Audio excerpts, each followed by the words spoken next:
2022 में हुए auto expo में टाटा अविन्या को पहली बार रिवील किया गया था। बाकी कंसेप्ट्स की तरह हम इस कंसेप्ट को भी भूल गए थे, लेकिन 2025 में आके टाटा ने दोबारा से इसको रिवील किया और नाम दिया अविन्या एक्स, और कुछ समय बाद हम उसको भी भूल गए। अब टाटा ने ऑफिशियली कंफर्म किया है कि 2026 के आखिर तक टाटा अविन्या के प्रोडक्शन वर्जन का डेब्यू किया जाएगा और कुछ समय बाद उसको लॉन्च कर दिया जाएगा, मतलब कि 2027 के शुरुआत तक या हो सकता है 2026 के बिल्कुल आखिर तक इस गाड़ी को लॉन्च भी कर दिया जाए। तो चलिए देख लेते हैं क्या कुछ नया मिलने वाला है इस गाड़ी में, ऐसा क्या खास है इस गाड़ी में जो इसको टाटा की दूसरी इलेक्ट्रिक गाड़ियों से अलग बनाता है। पूरी डिटेल को मैंने 6 पॉइंट्स में डिवाइड किया है। सबसे पहले पॉइंट के बारे में बात कर लेते हैं, जो कि है डिजाइन। इस गाड़ी की डिजाइन इंस्पायर्ड है एक वाटर क्राफ्ट से, जिसके नीचे 2 पैरेलल हुल्स होते हैं बराबर साइज के, जो उसको फास्ट और स्टेबल बनाते हैं। अविन्या एक संस्कृत शब्द है जिसका मतलब होता है इनोवेशन। ना तो ये हैचबैक है, ना एसयूवी, ना एमयूवी। असल में ये इन तीनों बॉडी टाइप का मिक्सचर है जिसे कहते हैं स्पोर्ट बैक। इस कंसेप्ट का आप चाहे इंटीरियर देखें या फिर एक्सटीरियर, बिल्कुल सिंपल, एलिगेंट और प्रीमियम होने वाला है। कई सारी ब्रांड्स अपनी गाड़ियों को प्रीमियम टच देने के लिए काफी शार्प कर्व्स, कट्स और मस्कुलर टच देने की कोशिश करती हैं, लेकिन असल में वो गाड़ियां प्रीमियम कम और स्पोर्टी ज्यादा लगती हैं। जितनी भी प्रीमियम कार्स आपने देखी होंगी उनकी डिजाइन बिल्कुल सिंपल, क्लीन और मिनिमल होती है।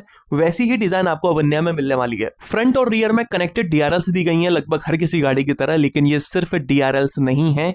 टाटा का जो टी है उसके शेप में इन डीआरएल्स को डिजाइन किया गया है और देखकर ऐसे लगता है कि टाटा की इस प्रीमियम अविन्या सीरीज का ये लोगो भी होने वाला है। साइड से देखोगे तो सबसे पहले ध्यान जाता है इसके टायर्स पर, जहां पर आपको 20 इंच के अलॉय व्हील्स मिलने वाले हैं। आप ध्यान से देखोगे तो आगे ड्राइवर डोर पर तो आपको फ्लश डोर हैंडल नजर आ रहा है, लेकिन रियर डोर पर किसी तरह का कोई हैंडल नहीं है, क्योंकि इस गाड़ी में touch controlled butterfly door handles मिलने वाले हैं। टाटा ने ऑफिशियली कंफर्म किया है कि इस गाड़ी में बटरफ्लाई डोर्स मिलने वाले हैं। हालांकि इस तरह के डोर्स आपको 2 सीटर स्पोर्ट्स कार्स में ज्यादा मिलते हैं, लेकिन टाटा इस गाड़ी में देने वाला है। 1 करोड़ के बजट के अंदर सिर्फ एमजी साइबस्टर ऐसी गाड़ी है जिसमें बटरफ्लाई डोर्स मिल जाते हैं। उसके बाद और कम बजट में आपको इस गाड़ी में बटरफ्लाई डोर्स मिलने वाले हैं। कनेक्टेड टेल लैंप्स आपको साइड प्रोफाइल से ही देखने को मिल जाते हैं, जैसा कि आमतौर पर प्रीमियम गाड़ियों में देखने को मिलता है।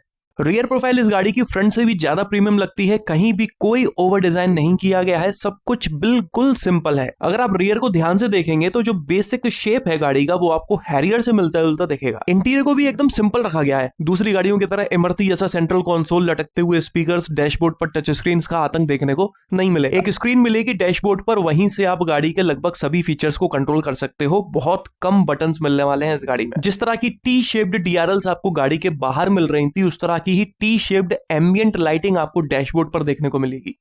कुल मिलाकर आपको पहली बार टाटा की एक ऐसी ईवी गाड़ी मिलने वाली है जिसका कोई आइस वर्जन नहीं होने वाला। अभी तक आप लोगों के साथ क्या हो रहा था कि पहले उसका डीजल या पेट्रोल लॉन्च किया जाता था, उसके बाद में उसी गाड़ी का ईवी वर्जन आपको दिया जाता था, फिर चाहे नेक्सॉन की बात करो, पंच की, टिगोर की, टियागो की, सियरा की या हैरियर की। लेकिन ये एक कंप्लीटली न्यू प्रोडक्ट है जो स्पेसिफिकली डिजाइन किया गया है ईवी के लिए। सेकंड पॉइंट है प्लेटफॉर्म। इस गाड़ी में आपको कोई आम प्लेटफॉर्म नहीं मिलने वाला है। इस गाड़ी की तरह उस प्लेटफॉर्म को भी बिल्कुल ABCD से डिजाइन किया गया है। जिस प्लेटफॉर्म पर जैगुआर लैंड रोवर की नेक्स्ट जनरेशन गाड़ियां बेस्ड होने वाली हैं, वही प्लेटफॉर्म इस गाड़ी में आपको मिलने वाला है। Electrified modular platform architecture. Tata की लैंग्वेज में बोलूं तो आपको Acti.EV का जनरेशन 3 प्लेटफॉर्म मिलने वाला है।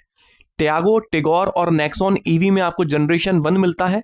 पंच, कर्व, हैरियर और सियरा ईवी में आपको जनरेशन 2 मिलता है, और इसमें जनरेशन 3 मिलेगा जो अभी तक किसी गाड़ी में नहीं है। ये प्लेटफॉर्म बैटरी को नेक्स्ट लेवल वाटर प्रूफिंग देता है, डस्ट प्रोटेक्शन देता है, कम लेंथ में ज्यादा व्हील बेस देता है, बैटरी और मोटर को अरेंज करने की आजादी देता है, जिस वजह से आप कैबिन को अपनी तरह से रिडिजाइन कर सकते हो। एज अ रिजल्ट आप कैबिन को ज्यादा प्रीमियम, यूजफुल, प्रैक्टिकल और प्रीमियम टच दे सकते हो, जो कि टाटा देने भी वाला है। ये प्लेटफॉर्म कई तरह के बॉडी शेप्स को अलाउ करता है। 2 व्हील ड्राइव के साथ साथ 4 व्हील ड्राइव को भी अलाउ करता है।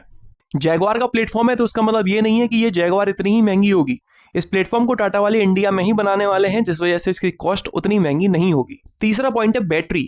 इस बारे में टाटा ने अभी तक कोई भी डिटेल्स रिवील नहीं की है, लेकिन अगर अंदाजा लगाया जाए तो इस गाड़ी में 95 किलोवाट आवर के आसपास आपको बैटरी मिल सकती है, जिसमें 600 किलोमीटर से ज्यादा रेंज क्लेम की जाएगी। हालांकि टाटा वालों ने इतना जरूर बताया है कि इस गाड़ी की जो रियल वर्ल्ड रेंज है वो कम से कम 400 किलोमीटर होगी। मतलब आप गाड़ी चार्ज करके जब रियल लाइफ में चलाओगे असली खराब रोडों पे, तो ये कम से कम 400 किलोमीटर तो चल जाएगी एक सिंगल चार्ज में। दूसरा ये भी बताया है कि इस गाड़ी की बैटरी अल्ट्रा फास्ट चार्जिंग को सपोर्ट करेगी, मतलब कि आप सिर्फ आधे घंटे में 500 किलोमीटर की रेंज ले सकते हो चार्ज करके। फोर्थ पॉइंट है फीचर्स। टाटा वाले सिर्फ जैगुआर लैंड रोवर से उनका प्लेटफॉर्म नहीं ले रहे हैं, उनके साथ मिलकर इस गाड़ी के लिए कंफर्ट एंड कन्वीनियंस और सेफ्टी के फीचर्स भी डेवलप कर रहे हैं। इस गाड़ी में आपको वो फीचर्स मिलने वाले हैं जो कोई भी ब्रांड अपनी 1 करोड़ की गाड़ी के अंदर इंडिया में नहीं देती है। इस तरह के फीचर्स की लिस्ट काफी लंबी है, लेकिन मैं आपको सिर्फ उन फीचर्स के बारे में बताऊंगा जो इसके कंसेप्ट को देखकर समझ आते हैं। फैब्रिक रैप्ड साउंड बार्स, मतलब एक नजर में आपको साउंड बार्स नजर ही नहीं आएंगे।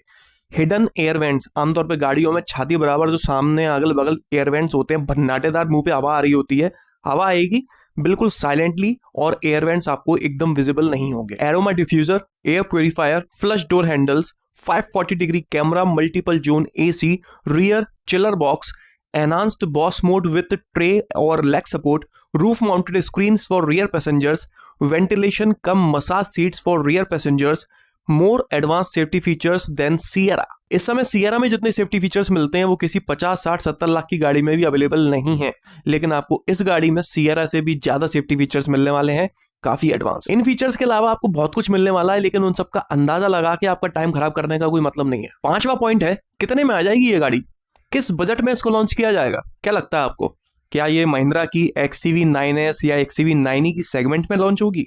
बिल्कुल भी नहीं, वहां से तो ये शुरू होगी। ये गाड़ी हुंडई, किया, BYD की जो इलेक्ट्रिक प्रीमियम गाड़ियां हैं उनको कंपटीशन देगी।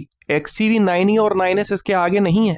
टाटा एकदम उस सेगमेंट में एंटर करने वाला है जिस सेगमेंट में आज तक एंटर नहीं किया है, ना कभी पेट्रोल से, ना डीजल से, ना CNG से, डायरेक्ट EV से एंटर करने वाला है। ये गाड़ी आपको 30 से 35 लाख रुपीज से मिलना शुरू होगी। टॉप वेरिएंट कहां तक जाएगा कहना मुश्किल है। 6वां और आखिरी पॉइंट है कि टाटा वालों का अल्टीमेट गोल क्या है भाई? 40-50 लाख रुपए अपने कोई टाटा की गाड़ी पर खर्च क्यों करेगा?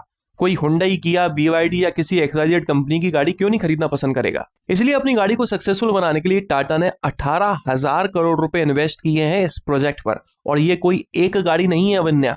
अविन्या एक सीरीज है जिसमें टोटल 5 गाड़ियां हैं हाल फिलहाल। P1, P2, P3, P4, P5 ये प्रोजेक्ट नेम्स हैं इन गाड़ियों के। हाल फिलहाल जो स्क्रीन पर आप देख रहे हो वो P1 है।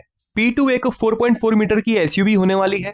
P3 एक 4.9 मीटर की UV होने वाली है। P4 एक लाइफ स्टाइल SUV होगी जैसे कि वेलार है।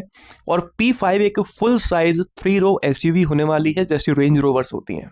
तो ये कंप्लीटली प्रीमियम इलेक्ट्रिक गाड़ियों की सीरीज लॉन्च होने वाली है आने वाले 2-4 साल में। हाल फिलहाल टाटा जो उम्मीद कर रहा है वो ये है कि अविन्या मतलब कि P1 लॉन्च होने के बाद में हर साल लगभग 24,000 यूनिट्स इस गाड़ी की बिक जाएंगी, मतलब हर महीने 2,000 के आसपास बिक जाएगी।